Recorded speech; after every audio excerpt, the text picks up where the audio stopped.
Pardon me. Hawk want to know, you have any Grey Poupon?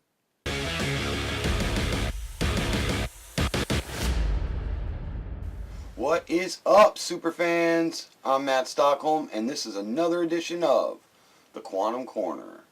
Alright, what's up, guys? I'm super excited. As of last night, I finally hit the 100 subscribers mark. Woohoo! So thank you guys so much for watching, supporting, following my videos. I really appreciate it, guys. It means a lot to me. And by the way, since we have hit the 100 subscriber mark, at the end of this video, I'm going to announce our first prize winner. Okay, so if you haven't subscribed, please subscribe to my channel, like this video, comment down below. That will link you into our giveaway, which we've got more giveaway prizes coming. So make sure and stay till the end of the video to hear about that. Okay, so for today's video, I mostly want to focus on Captain Marvel. I want to talk about her powers and how it's relevant to Avengers Endgame as well as the future of the MCU. Okay, so I want to talk about first Sam Jackson's comment about Captain Marvel. He said that she's so powerful, she's even able to time travel. And I think this is going to be a huge, huge part to Avengers Endgame. Alright, so we know that Captain Marvel starts back in the 90s, okay? And from what we can see, she is a test pilot. She's going to test this new ship, this new tech version of this ship, which is believed to be powered by the Tesseract, aka the Space Stone. And if you look at this scene where we believe she actually receives her powers when the ship blows up or whatever, and it's embedded into her, it looks a lot like the Space Stone and the Tesseract energy. Well, there's something else in here that is also familiar to another element in the MCU. I want to take you back to Ant-Man and the Wasp, the post-credit scene, when Ant-Man is collecting the molecules in the quantum realm. Now look here at Captain Marvel when she's powered up. Wow. Looks a lot like quantum energy, doesn't it?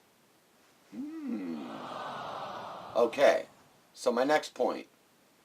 Back in the late 80s, early 90s, I believe we are going to see that Howard Stark is a big part of Project Pegasus and is very influential in this situation with Captain Marvel. That he's going to be a big part and a big player in studying the Tesseract's capabilities, abilities, and infusing that into technology like the ship that Captain Marvel is about to test.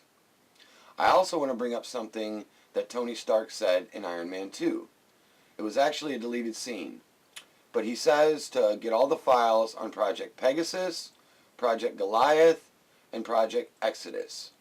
Well, if we remember from Ant-Man and the Wasp, Bill Foster, aka Goliath, talks about working with Hank back in the day on quantum energy, the Goliath project, and all that. Well, I believe that this is going to also tie directly back to Captain Marvel, and that the ship that they're building is not only going to be based on Tesseract Space Stone energy, but it's also going to be infused with quantum energy. Wow, I know. Mind blown. And this is how I believe that Captain Marvel will not only get infused with the energy from the Tesseract, but she will get infused with quantum energy. Okay, so we know that the Space Stone and the quantum energy both can not only contain energy, they can absorb it, they can create it, and they can also disperse it. So let's talk a little bit about Captain Marvel's powers. She's able to absorb energy, and she's able to redistribute it. Now again, thinking about what Sam Jackson said, is her quantum abilities what gives her the power to time travel. So I believe between the power of the Space Stone and the quantum energy, that's how she can transcend space and time. Ooh. And I think this is going to be a big player in Avengers Endgame. There's been a lot of theories out there about what the Avengers are going to do, how they're going to go back in time. Well, I believe that Captain Marvel, traveling back through the quantum realm to get to the current era, is not only going to travel through there, but she's going to find Ant-Man. And when she finds Ant-Man, she's going to help rescue him and bring him back to the current timeline. Now, if we think about Captain Marvel, she really only knows Nick Fury, and maybe Maria Hill knows about her. So there's not going to be really anybody back on Earth that knows too much about Captain Marvel. So I think by her meeting Ant-Man, because he is, you know, he knows the Avengers, he knows a lot of what's going on with S.H.I.E.L.D. and all that, he is going to be her connection to finding the other Avengers. Now at this point, they both don't understand the decimation has happened, and probably won't until they get back to the current timeline. And I believe this is when they'll go to the Avengers headquarters, and this is where you'll see that scene of Black Widow explaining what happened, that Thanos won and snapped away half of life. Alright, so now I want to change gears a little bit. I want to talk about Scarlet Witch and Quicksilver. We know from the Russos and Kevin Feige, they made a statement that basically the Mind Stone didn't give them their powers, but it unlocks something that was already inside of them. Kind of sounds familiar, right? Well, looking at Captain Marvel, and with this theory that the Space Stone and even quantum energy unlocked something that was inside of her. Sounds a lot like the Mutant X gene, huh? Ooh. Bringing me to my next point. I believe that no matter what happens at the end of Avengers Endgame, whether they reverse the snap, whether they destroy the stones, all this energy is going to cover the Earth. It's going to cover the entire planet. And by doing so, it's going to unlock the Mutant X gene in the people that have it, that are laying dormant. And this will open up mutants into the MCU. I know. I think that this is going to be very similar to the Terrigen Mist with the Inhumans. If you don't know about the Inhumans, the Terrigen Mist is what basically gives them their abilities. And I believe that this quantum energy, space stone, infinity stone energy that is going to basically cover the planet is going to work much like the Terrigen Mist and unlock the Mutant X gene in the people that are carrying it.